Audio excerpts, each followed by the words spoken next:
ஆத்ம வித்யா யோகாவின் ஆன்மீக நறுமணம் ஆக்கம் பெறும் நம் மனம். யார் ஞானி யார் அஜ்ஞானி? ஒரு சின்ன உதாரணத்தில் நம்ம பார்க்கலாம்.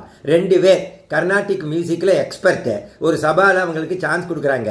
அண்டு முதல்ல பாடுறவர் என்ன பண்ணுறாரு, இத்தனை நாளாக எனக்கு நீங்கள் இந்த சபாவில் வந்து சான்ஸே கொடுக்கல, நான் எவ்வளவு நாலேஜபிள், உங்களுக்கு கேட் கலெக்ஷன் எவ்வளவு வந்திருக்கு பார்த்தீங்களா, என் பேரு புகழ் அப்படி, நீங்கள் ஆனால் கொடுக்கல, இப்போ பாருங்கள் எவ்வளவு கைதட்டு அப்ளாஸ் வரப்போகிறது, உங்களுக்கும் கலெக்ஷன் வரப்போகிறது, எனக்கும் பணம் நிறைய கிடைக்கும் அப்படின்னு சொல்லிட்டு பாட ஆரம்பிக்கிறாரு. நோ டவுட் எல்லாரும் அப்ரிஷியேட் பண்ணுறாங்க, நல்ல மியூசிக் பாடுறாரு.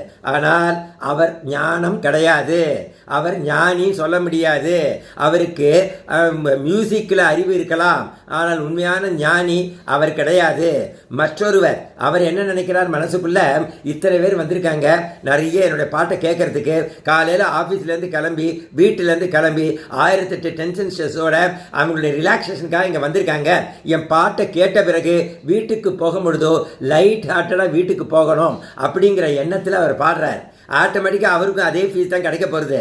அவர் என்ன நினைக்கிறார், அவருக்கு வரக்கூடிய அந்த சம்பளமானது பை ப்ராடக்ட் தான். நான் செய்கிற வேலை எத்தனை பேருக்கு போய் மன அமைதியையோ ஆர் ஏதோ ஒரு விதத்தில் பயன்படுதோ அப்படிங்கிற எண்ணத்தில் பாடுறாரு. அதுக்கு பேர் தான் என்னது, ஞானம். ஸோ 2வது பாடுறதுக்கு பேர் தான் ஞானி. ஸோ ஞானிங்கிறது யாருன்னா, தன்னுடைய நலத்தை மட்டும் பார்க்காமல் மற்றவர்கள் நலனுக்காக தன்னுடைய அறிவு, தன்னுடைய உடல், தன்னுடைய உள்ளம் அனைத்தையும் பயன்படுத்துவதற்கு பெயர் ஞானி. அஜ்ஞானிங்கிறவர் சுயநலம் உடையவர் அஜ்ஞானி. ஸோ இந்த மாதிரி ஞானிகளோடு நம்ம பழகினோம்னா நமக்கும் அந்த ஆட்டிடியூட் வரும். எப்படி இந்த மாதிரி எண்ணங்கள், உயர்ந்த எண்ணங்கள் வரும்?